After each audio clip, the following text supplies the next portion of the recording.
உங்க மொபைல்ல இந்த ரெண்டு செட்டிங்ஸ் ஆன்ல இருந்தா கண்டிப்பா உங்களுக்கு பேட்டரி நிக்கவே நிக்காது. கண்டிப்பா எல்லாருமே இந்த ரெண்டு செட்டிங்ஸ் வந்து ஆஃப் பண்ணி வச்சுக்கோங்க. இந்த செட்டிங்ஸ் ஆஃப் பண்ணி வைக்கிறதுனால உங்க டேட்டா யாருக்குமே ஷேர் ஆகாது. அதே மாதிரி இது போல பேட்டரி உங்களுக்கு நல்லா நிக்கும். இப்போ அந்த ரெண்டு செட்டிங்ஸை வாங்க பார்க்கலாம். நீங்க என்ன போன் யூஸ் பண்றீங்கன்னு கீழே கமெண்ட்ல சொல்லுங்க. அதுக்கு தனியா எதனா செட்டிங்ஸ் இருந்தா நான் கமெண்ட்ல ரிப்ளை பண்றேன். ஃபர்ஸ்ட் உங்களோட மொபைல்ல வந்துட்டு செட்டிங்ஸ் எடுத்துக்கோங்க. செட்டிங்ஸ் எடுத்துட்டு அப்படியே கீழே வந்தீங்கன்னா இதுல வந்துட்டு கூகுள் இருக்கும், அதை கிளிக் பண்ணுங்க. அதை கிளிக் பண்ணிட்டு இதில் ஆல் சர்வீஸ் இருக்கும், அதை கிளிக் பண்ணுங்க. அதை கிளிக் பண்ணிட்டு அப்படியே கீழே வந்தீங்கன்னா இதில் வந்துட்டு பர்சனலைஸ் யூசிங் ஷேரிங் டேட்டான் இருக்கும், அதை கிளிக் பண்ணுங்க. அதை கிளிக் பண்ணீங்கன்னா இது எல்லாமே ஆன்ல இருக்கும், இது எல்லாமே ஆஃப் பண்ணிடுங்க. இது எல்லாமே ஆஃப் பண்ணுறதுனால உங்கள் டேட்டா யாருக்குமே ஷேர் ஆகாது. அது மாதிரி பேட்டரியும் நல்லா நிற்கும். அது போல அடுத்த செட்டிங்ஸ் என்னன்னு பார்க்கலாம். அதுக்கு முன்னாடி நம்மளுடைய சேனலை வந்து சப்ஸ்கிரைப் பண்ணிக்கோங்க. கண்டிப்பா பெல் பட்டனை கிளிக் பண்ணுங்க.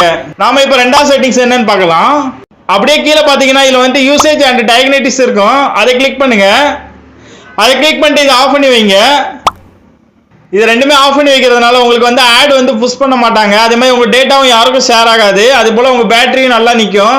இந்த வீடியோ பிடிச்சிருந்தா நம்மளுடைய சேனலை வந்து ஃபாலோ பண்ணிக்கோங்க. கண்டிப்பா பெல் பட்டனை கிளிக் பண்ணுங்க. அப்பதான் நான் போட வேண்டிய நோட்டிஃபிகேஷன் உடனே வரும். Thank you friends.